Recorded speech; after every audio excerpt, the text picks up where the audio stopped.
Unexplained mysteries from around the world. For millennia, Earth has been the stage for incredible phenomena, whether natural or man-made. From ancient pyramids thousands of years old to bizarre rock formations and unusual meteorological phenomena, these enigmas continue to fascinate us and challenge our understanding. There are so many things that capture our attention that we can say we will have subjects of study for eternity. In the depths of the ocean lie shipwrecks loaded with treasures and mysteries. On land, ancient monuments and megalithic structures raise questions about the technologies and knowledge of our ancestors. The night sky is no less mysterious, with unidentified flying objects and inexplicable astral phenomena. Therefore, it is not surprising that every year we discover more and more about the world we live in.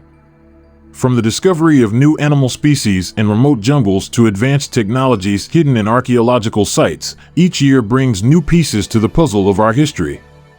However, not all enigmas have been deciphered so far. Many of these mysteries remain unsolved, waiting for someone to discover and understand them. Here are some mysteries from around the world that have remained unexplained: vanished civilizations, strange artifacts, bizarre natural phenomena, and many other curiosities that defy logical explanation. This journey through the world's mysteries invites us to explore, to question, and to remain amazed at the complexity and beauty of our Earth. In every unexplored corner and in every untold story lies a new opportunity to discover the truth. Let's open our minds and travel together through these unsolved mysteries in search of the answers that await us. Krishnas Butterball. The story of Krishnas Butterball begins in the ancient city of Mahabalipuram in India, a place steeped in history and mythology. Here, on steep and rocky slopes, lies an amazing natural attraction, a huge, round rock known as Krishnas Butterball.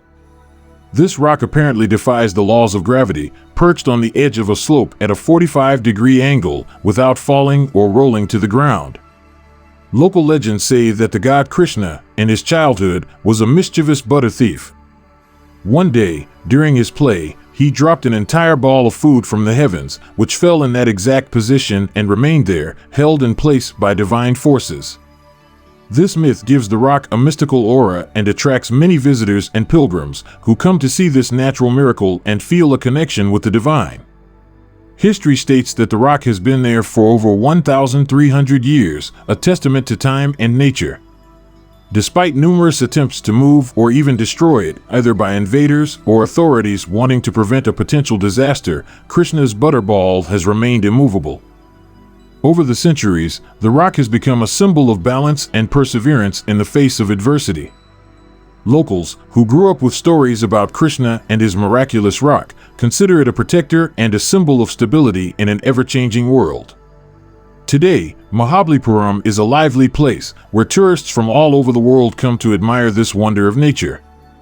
Local guides passionately tell the history and mythology of the place, bringing ancient legends to life in a captivating and colorful way. Among the narrow streets and traditional houses of the city, you can lose yourself in a world where the past and present meet. Souvenir shops offer Krishna statues, paintings illustrating legends, and jewelry inspired by Hindu mythology. Restaurants serve delicious local dishes, and the vibrant atmosphere invites you to explore more of this historically and mystically charged place. Krishna's Butterball is not just a tourist attraction, but also a symbol of faith, history, and Indian culture. Standing in front of this huge rock, you feel small, but at the same time connected to a much larger and more mystical world. It is a story about balance, faith, and mystery, continuing to fascinate and inspire generations. Devil's Waterfall. The Devil's Waterfall, a mysterious and fascinating natural phenomenon, is located in Minnesota, United States, and has attracted the attention of tourists and geologists for decades. Situated on the northern shores of Lake Superior, this waterfall offers a spectacular view and an unsolved mystery. The river feeding the waterfall splits into two at one point, offering a unique natural spectacle. On one side, the water falls over a boulder-filled cliff, descending in two majestic steps, continuing its journey as a normal waterfall. This part of the waterfall, with the foaming and noise of the water, creates a picturesque landscape, attractive for photographers and nature lovers. The most mysterious and intriguing part of the waterfall is the other branch of the river. Here, the water seems to disappear into a deep, dark hole, swallowed by the earth, with no visible trace of its destination. This aspect of the waterfall has become the subject of many legends and theories, from portals to unknown worlds to unexplored geological phenomena. Over the years, researchers have made countless attempts to track and understand the fate of this mysterious water. Dives, underwater cameras, and other state-of-the-art technologies have been used, but so far, no method has succeeded in revealing where this water's journey ends. This unresolved enigma continues to fascinate and attract the attention of scientists and tourists alike. The Devil's Waterfall has thus become not just a remarkable natural attraction, but also a symbol of mystery and human curiosity. Visitors who come to see the waterfall are often captivated not just by its beauty and power, but also by the mystery surrounding it. Some say that on quiet nights, strange sounds can be heard coming from deep within the earth, adding even more charm to local legends. Surrounded by dense forests and wild landscapes, the area also offers excellent opportunities for hiking, camping, and exploration. Many visitors choose to spend a whole day or even more trying to uncover the secrets of the waterfall or simply enjoying nature. Thus, the Devil's Waterfall remains a must-visit place for those seeking beauty, adventure, and a touch of mystery. It is a place where nature shows both its splendor and enigmas, challenging the imagination and curiosity of every visitor. The Hum of Taos, New Mexico. The Hum of Taos, an unsolved mystery that has captivated the attention of scientists and the residents of Taos, New Mexico, remains a subject of fascination and speculation. This unusual auditory phenomenon was first reported in the 1990s when residents of the town began to hear a persistent, low-intensity noise, often likened to a hum or buzz. The discovery of this phenomenon raised many questions and theories. Some people describe the hum as similar to the sound of a distant electric motor or a large bee, constantly present in the background of their daily lives. Others say the sound is more intense at night or in certain areas of the town. Researchers from the University of New Mexico have attempted to understand and identify the source of this mysterious sound. Sophisticated equipment was brought into the homes of those who reported the auditory experience, but so far, the results have been inconclusive. No clear evidence has been found to indicate a specific source or a natural phenomenon that could produce this noise. Over time, several theories have been proposed to explain the Hum of Taos. Some suggest it could be a geological phenomenon, such as low-intensity vibrations of tectonic plates or underground activities. Other theories speculate that the noise could be caused by electromagnetic waves of human origin or even secret military installations. However, these theories have not been scientifically confirmed, leaving many questions unanswered.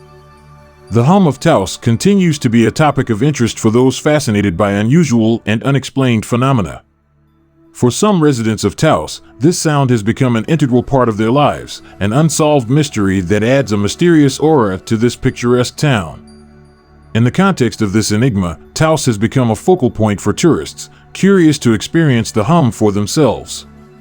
The city, already known for its natural beauty, vibrant culture, and rich history, now also captures the imagination of visitors with this auditory mystery. However, not all visitors manage to hear the hum, making it a personal and subjective experience, adding even more to the mystery and fascination surrounding the Hum of Taos. The Mummy of Lady Di. The Mummy of Lady Di, also known as Xinjue, is one of the most extraordinary and well-preserved mummy specimens in the world. Discovered in the 1970s in Hunan Province, China, in a tomb at Han Tomb at Mawangdui, the body of Xinjue has offered an incredible window into life and death in ancient China. What makes the Mummy of Lady Di so remarkable is her exceptional state of preservation. At 2,200 years after her death, the mummy was found with soft and elastic skin, flexible joints, and internal organs intact. Even the blood vessels still contain traces of blood, an astonishing fact that allowed researchers to determine Lady Di's blood type, which was A. The tomb where Lady Di was discovered played a crucial role in her preservation.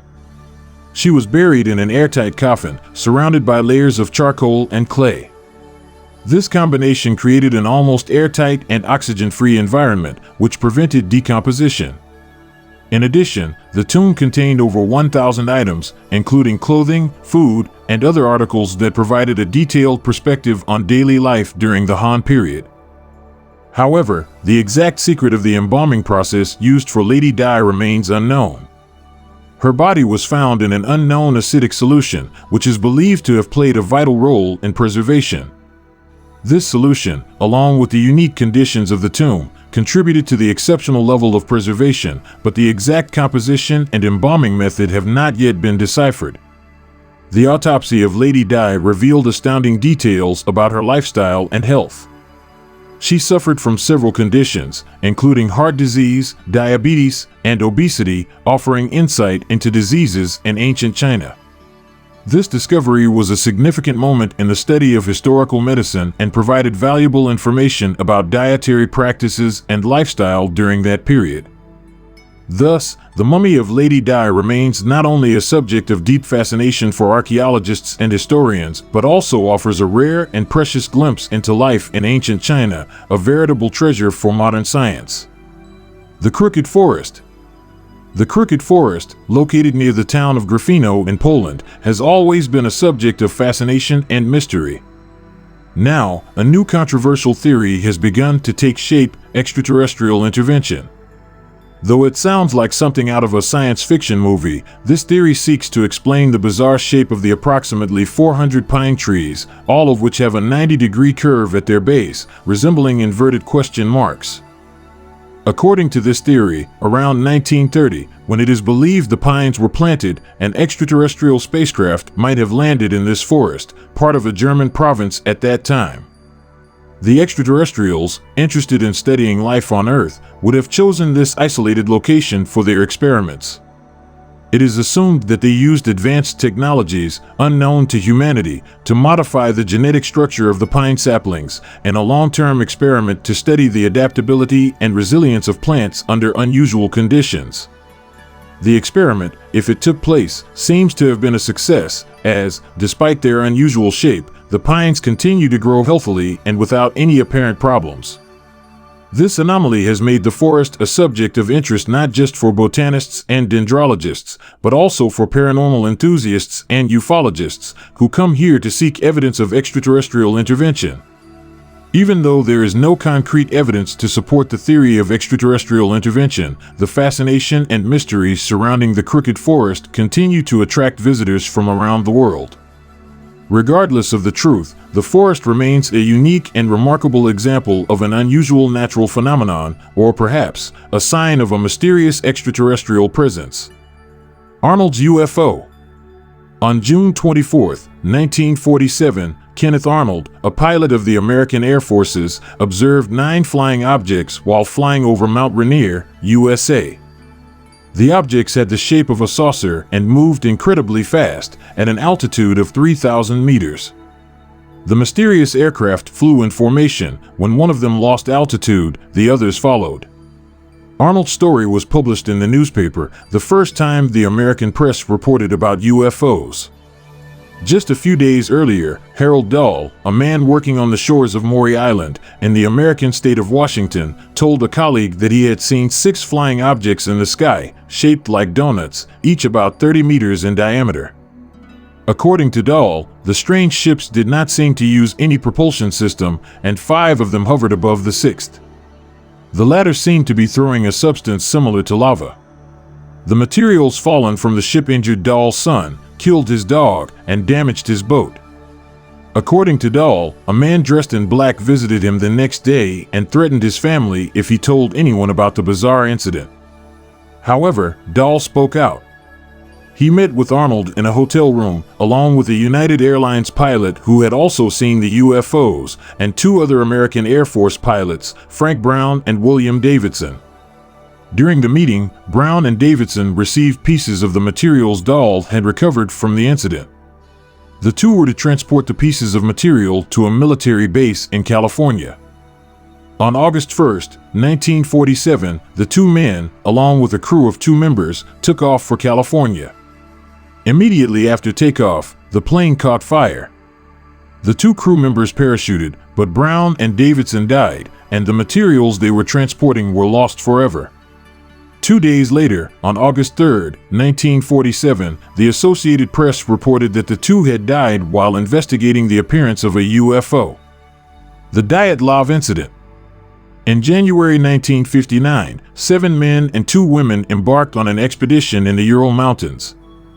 Due to a strong storm, on the 4th night, the crew had to stop in the open field near Holotsai Hill Peak.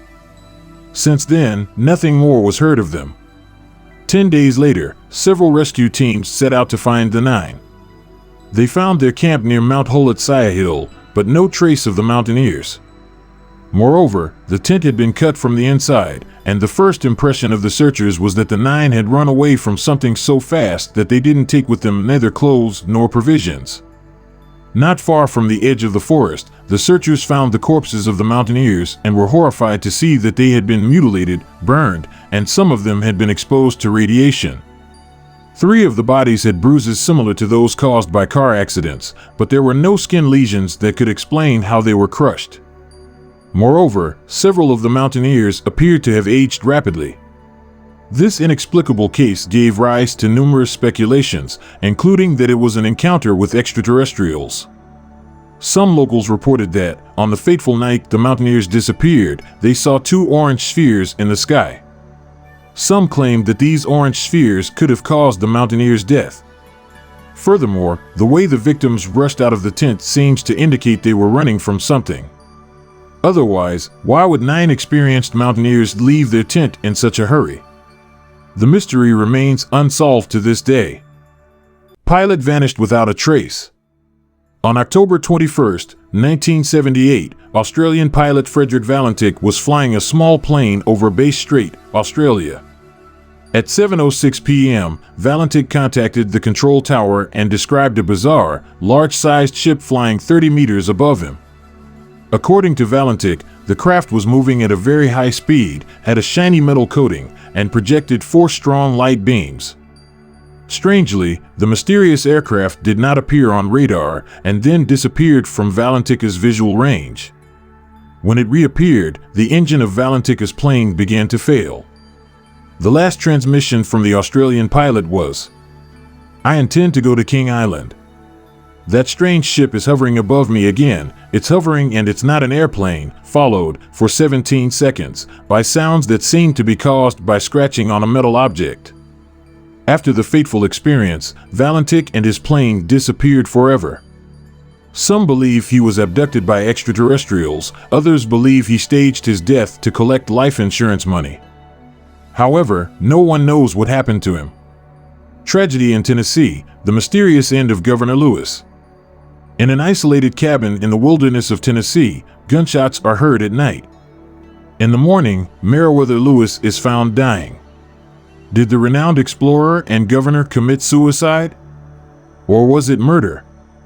When Meriwether Lewis died at the age of 35, on October 11, 1809, America lost a national hero. Just 3 years earlier, he had returned with William Clark from the first expedition to cross the North American continent and reach the Pacific Ocean, which marked the continental destiny of the United States.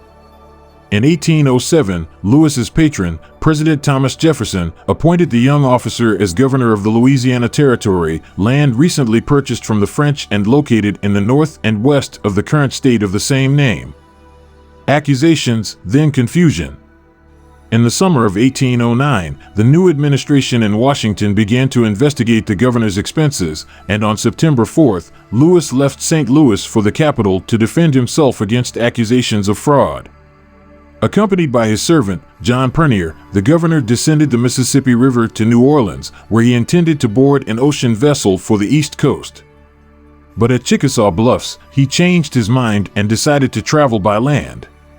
Captain Gilbert Russell, the commander at Fort Pickering in Chickasaw Bluffs, later testified that the crew of the riverboat told him that Lewis had tried to commit suicide twice and had disembarked in a state of agitation, probably caused by excessive alcohol consumption. Russell convinced the governor to stay at the fort for a few days to recover. On September 16th, the day after his arrival, Lewis wrote to President James Madison.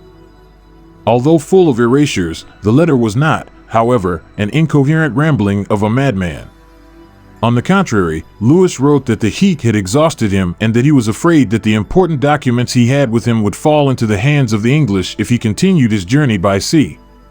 Satisfied that his approach would receive the president's approval, Lewis promised to arrive in Washington as soon as possible. Lewis and his servant, along with Major James Neely and Neely's slave, set off on the road only on September 29th.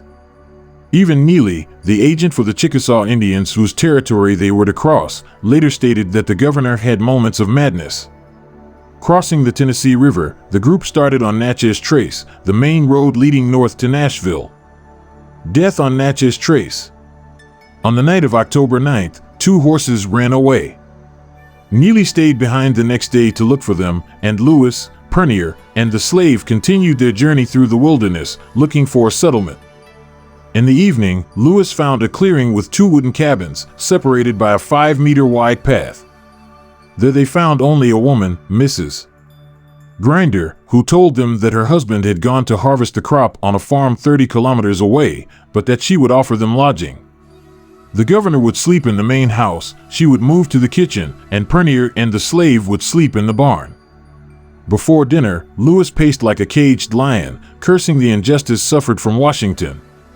But it seemed that dinner calmed him down, and later he peacefully smoked his pipe before going to bed. Mrs.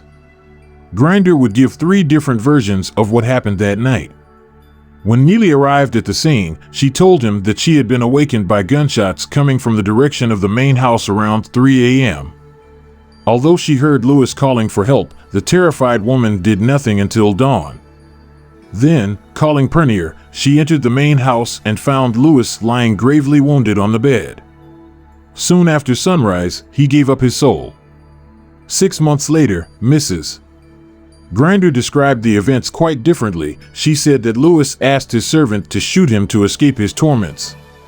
And 30 years later, the woman revealed that 3 unknown men had appeared on the night of the governor's death, that their arrival had upset her guest, and that she had heard 3, not 2, gunshots.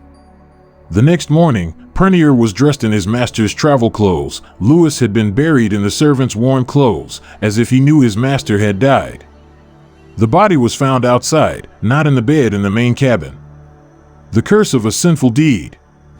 Although it was believed that Lewis had committed suicide, the fate of those involved in the tragedy later led to speculation that it was, in fact, a murder. 6 months later, John Pernier died in Washington, apparently a suicide by an overdose of opium. In 1812, Major Neely was removed from office, and it is not known what happened to him afterwards. A few years later, Robert Grinder was able to afford to buy a new farm with $250, a substantial sum at that time. Of Lewis, who was known to have had over $120 with him, only 25 cents were found. It took almost 40 years for a simple column, broken at the top to mark the premature death, to be placed at Meriwether Lewis's grave. At its base is an inscription that paraphrases Jefferson's praise of the explorer. His courage was unshakable, his firmness and perseverance yielded only to the impossible. A strict defender of discipline, but gentle as a father with those in his care, honest, selfless, generous, with sound judgment and unwavering faith in the truth.